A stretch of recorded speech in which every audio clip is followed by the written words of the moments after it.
sekaligus model yang ikut sertifikasi petugas haji. Hebat banget ya, luar biasa. Hebat banget, keren banget. Ya, kita akan hadirkan langsung di pagi-pagi Ambiar. Ini dia, Aiman Riki.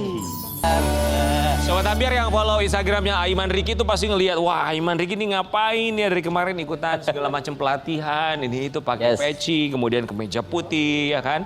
Ternyata kemarin dia mengikuti sertifikasi petugas haji. Betul. Betul ya? Kita bertiga mengucapkan Terima kasih Aiman. Nanti Terima kasih. Aiman nanti bisa dijelasin bentar lagi ya. prosesnya seperti apa kita Iya. kasih lihat, ini dia. Aiman Riki sertifikasi petugas haji. Riki keren banget ngambil sertifikasi petugas haji. Kamu Selamat ya Mas sekali lagi Iya, ya. kita ikut Terima kasih. lihatnya ya. Benar. Tapi kamu mulai tergerak untuk mengambil sertifikasi petugas Menjadi petugas haji. haji. Itu kapan dan apa alasannya secara pribadi? Kalau alasannya mungkin dari 3 tahun lalu ketika aku ibadah haji, terus aku ngelihat petugas haji yang membantu nenek-nenek gitu. Terus mereka tuh yang walaupun lelah, panas, tapi sampai ngegendong gitu. Dari situ aku kayak merasa, wah ini pekerjaan yang mulia banget ya, tergerak banget. Dimana ini momen yang luar biasa banget melayani para tamu-tamu Allah. Dan aku pengen kayak ngerasa one day aku harus pengen kayak gini nih. Gitu. Oke, prosesnya untuk ngambil sertifikasi menjadi petugas haji itu kamu mulai sejak kapan? Dari setelah ibadah haji, aku tahun depannya aku ikutan tes. Udah pernah haji ya sebelumnya? Iya, alhamdulillah di tahun 2022. Terus udah gitu aku ikutan tes, tapi nggak pernah lolos karena administrasinya susah tuh. Harus ada rekomendasi dari yang lain-lain. Dan aku belum punya tembusan itu. Nah kemudian beberapa tahun setahun kemarin aku tuh alhamdulillah selalu diajak untuk menjadi tour leader untuk ibadah umroh. Nah, Tim leader? tour leader. Tour leader, sorry. Tour leader. Yap. Bukan hanya sekedar, kalau artis kan biasanya kalau diajak umroh. Membersamai gitu ya. Ya kan untuk barengan, tapi ini sebagai tour leadernya. Tour leader. Wow. Punya pengalaman di situ ya dari umroh ya. Ya, jadi alhamdulillah aku jadi tour leader ibadah umroh. Nah dari situ aku ngerasa aku udah terjun langsung tapi nggak punya sertifikasinya nih gitu loh. Nggak tahu sebetulnya tuh harus seperti apa sih kalau mungkin dari pemerintahannya seperti apa. Sampai akhirnya di saat tahun lalu ada sertifikasi tour leader umroh, aku ikutan. Oke, awalnya sertifikasi tour leader umroh terlebih dahulu. Kemudian di saat itu ditanya kenapa nggak ikutan sertifikasi pembimbing ibadah haji. Yang mana nanti akan menjadi petugas ibadah haji yang membersamai para jamaah haji. Memberikan manasik, kemudian juga melayani para tamu-tamu Allah. Sertifikasi tour leader umrohnya itu sudah ada berarti? Sudah. Itu selesai Ini baru? berarti beda sama kayak Ciki ya? Mungkin kalau untuk Ciki kemarin tuh pembimbing ibadah haji itu adalah bagian dari petugas haji. Jadi petugas haji itu banyak jenisnya, ada pembimbing ibadah haji, ada bagian akomodasi, transportasi dan lain-lain. Kalau Mas? Yang kemarin aku ikutin adalah sertifikasi pembimbing ibadah haji. Wow. Oke. Ini keren banget. Prosesnya butuh berapa lama untuk sertifikasi ini sendiri menjadi pembimbing ibadah haji? Kalau kemarin 8 hari kita menginap di asrama haji di Pondok Gede, dan di sana Masya Allah banget, aku pikir tuh nyantai, ternyata berat karena kita bangun dari jam 3, kemudian dari mulai ibadah bersama, kemudian juga kajian, kemudian juga hafalan, tiap hari ada tes, tiap hari ada ujian juga, kemudian ada materi-materi juga dari profesional-profesional, dan ternyata yang mengisi pun para pejabat, kemudian juga para dosen-dosen. Jadi kayak belajar lagi. Itu ada tesnya? Itu harus ada bahasa Arab, harus pinter bahasa Ada Arab.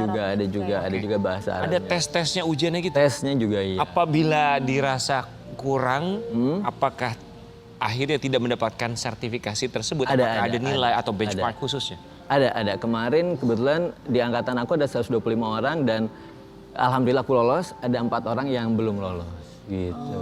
Wow. Jadi Gak mudah ya? Gak mudah. Kalau belum lolosnya itu karena apa? Karena dari kehadirannya, kemudian Gak disiplin juga hadirnya. Kehadirannya, kemudian juga dari tes-tesnya tidak lolos. Tes apa aja biasanya? Tesnya itu banyak, ada micro guiding, kemudian juga ada hafalan bahasa ada hafalan Al-Quran, 1 ayat atau 2 ayat, kemudian juga bahasa Arab, kemudian juga ada lagi gimana caranya kita melayani para jamaahnya. Kemudian yang paling penting adalah fikih sama bagaimana kita hafalan-hafalan kita bacaan-bacaan. Oke. Tantangan terbesar buat kamu dari semua? Wah, tantangan terbesarnya itu menurut aku bahasa Arab. Karena aku baru belajar cuma level yang dasar gitu. Jadi sedangkan di sana tuh udah pada jago-jago bahasa Arab. Dan yang paling penting lagi tantangan yang selanjutnya adalah bagaimana kita bisa memberikan rasa aman, rasa nyaman untuk para jamaah nanti gitu. Dan kita diberikan tes kita diberikan tes micro guiding itu gitu. Dan itu gimana kita harus seperti berbicara di depan jamaah gitu. Aiman, kita mau kasih lihat postingan Aiman beberapa waktu yang lalu. Seminggu yang insightful banget. Membuka mata, pikiran dan hati lebih dalam lagi tentang perjalanan jadi pembimbing ibadah haji. Semoga one day ilmunya ini bisa bermanfaat. Amin. Walau banyak yang nanya, ngapain sih ngikutin sertifikasi mau jadi ustadz lo? Gue cuman bilang belajar itu nggak ada ruginya. Selagi ada waktu luang, manfaatin waktu dan kesempatan. Karena gue selalu ingat, kesempatan itu akan datang pada orang yang udah siap. Oke deh. Oke. Tapi Kesempatan ngomong-ngomong itu nih, akan datang. katanya kalau petugas haji itu harus mengesampingkan ini ya ibadah hajinya dulu ya. Betul. Itu yang paling penting. Karena justru itu kita dikasih tahu juga dan diberikan pengajaran bahwa untuk menjadi petugas haji itu mindset kita adalah melayani Niatnya ya? tamu Allah, bukan niat untuk berhaji lewat jadi petugas haji. Dan makanya kalau untuk menjadi syaratnya, salah satu syarat untuk jadi petugas pembimbing ibadah haji, syaratnya adalah yang pertama harus udah pernah ibadah haji. Oh, syaratnya harus pernah melaksanakan ibadah. Udah berarti udah tahu lah ya. Betul. Aiman, ini sertifikasinya, ini bisa berlaku untuk berapa lama? Ini kemarin bilang 4 tahun. 4 tahun? 4 tahun. Tahun. After itu berarti Ikut Ambil lagi sertifikasi lagi, refreshment ya. Artinya apakah kamu akan berangkat di tahun ini?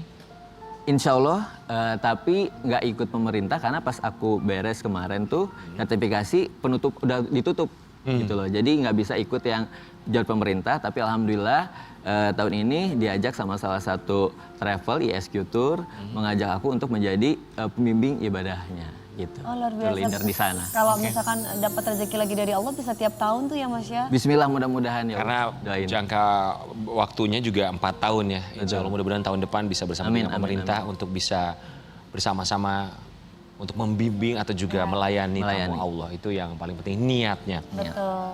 Oke. Nenek kamu apa kabar? Alhamdulillah sehat, nenek kemarin lagi di sini. Jadi lagi happy-happynya banget kalau ada nenek aku di sini. Jadi bisa bikin konten, bisa ngobrol-ngobrol dan bisa melepas kangen. Oke, tapi ya kita tahu dengan kondisinya ya. Tapi bisa diajak ngobrol atau dia tahu betul niat kamu ini? Belum. Jadi aku cuma bilang ini mau jadi petugas pembimbing ibadah haji, terus sama nenek aku, amin. Gitu. Berarti sama ibu ya berangkatnya? Iya, kata aku gitu. Sama ibu. Gitu. Baik. Karena nggak luas pemahamannya gitu. Aku cuma sekedar membicarakan seperti itu. Karena aja. kondisinya juga ya. Aiman, kita mau kasih lihat, ini juga salah satu alasan Aiman menjadi petugas pembimbing ibadah haji. Aiman Ricky ungkap alasan ingin jadi petugas ibadah haji tergerak karena pernah kasihan melihat seorang nenek saat berhaji. Ini seperti yang kamu tadi sempat singgung di awal ya. Apalagi yang kamu lihat yang pada akhirnya membuat kamu tergerak selain kejadian ini?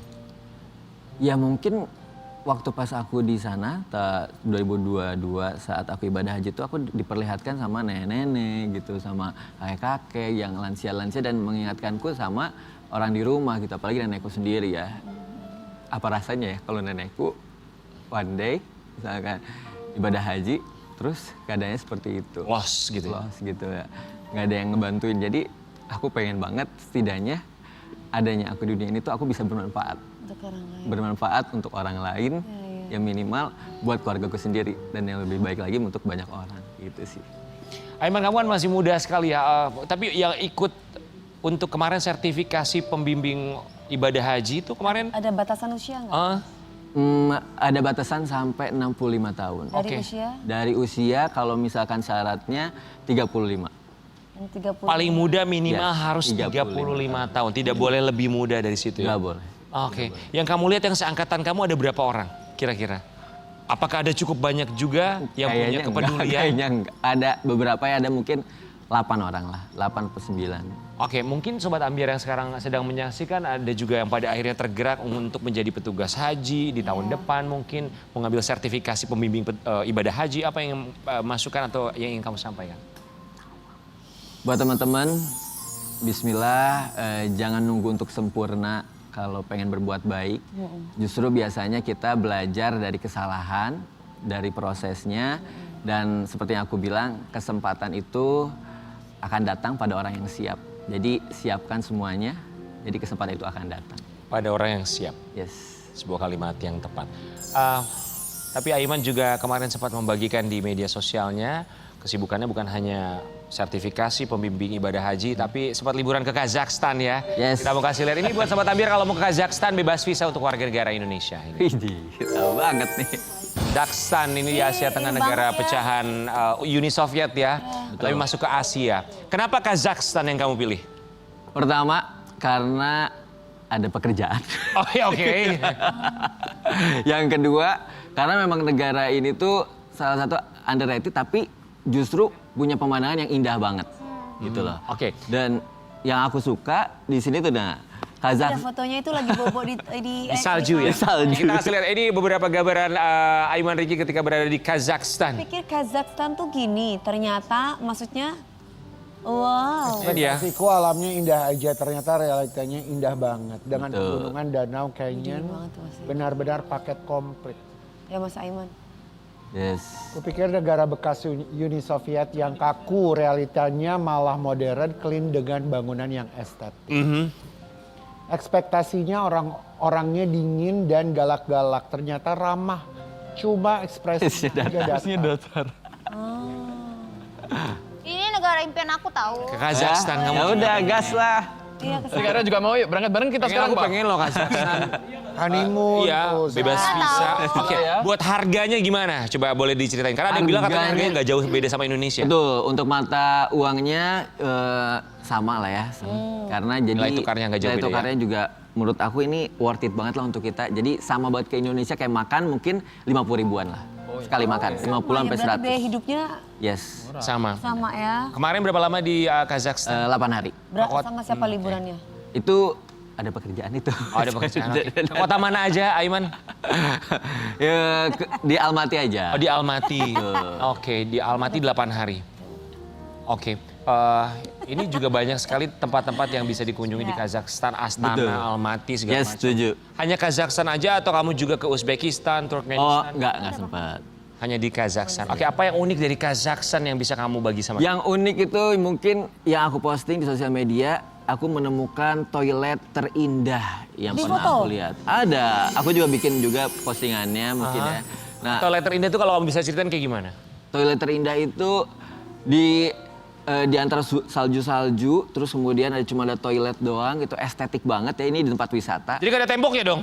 Enggak, ada dong gitu. Setelah itu pas aku masuk, ternyata zong, Hah? Maksudnya Zong? kotor banget. Ih, Ah. udah ah. Tapi kita mau kasih lihat juga ya, ada satu foto lainnya tadi sempat naik. Nah ini dia, karena memang di Kazakhstan begitu banyak sekali arsitektur masjid Masjid yang ya, cantik-cantik Betul. sekali. Ya, tapi Belajar. ini kita berpindah tempat ya. Oke, so kita pindah. Kali ini kita pindah ke Pulau Samosir ya. Belajar menghargai keberagaman di Samosir ini dengan jumlah muslim 2%, tetap menghargai perbedaan. Bahkan di pinggiran Danau Toba berdiri indah Masjid Nurul Islam. Betul. Belajar arti bersyukur dari anak-anak Samosir yang sangat bahagia walau jauh dari perkotaan. Danau Toba. Tetapi punya pemandangan yang Jadi, indah dan berenang lagi dari Danau Toba katanya ke Samosir. senang di sini bisa berenang kapan saja. Sederhana tapi membukakan mata banget. Kadang kebahagiaan hadir dari hal-hal yang sangat kecil. Ya, oke. Tapi wajar ya karena memang mayoritas Batak Toba itu kan memang Kristen ya. Betul. Tapi ada juga memang Muslim di sana sebagai minoritas. Yang artinya bahwa kita harus menyadari betul kita ini kan masyarakatnya memang heterogen ya. Dari berbagai macam suku bangsa, maksudnya agama, suku, lebih tepatnya bukan bangsa maaf. Berbagai macam suku, agama. Jadi toleransi antar umat, Betul. antar suku itu memang dibutuhkan agar kita tetap satu. Itu yang nggak boleh kita lupa. Ya, Mas Aiman ini luar biasa ya, jiwa sosialnya tinggi sekali Hebat, ya. luar Itu biasa. banyak acara-acara sosialnya. Betul. Aiman sukses ya. Terima kasih. Terima sudah kasih. menginspirasi anak muda Indonesia. Kita Amin, kembali amin. saat lagi.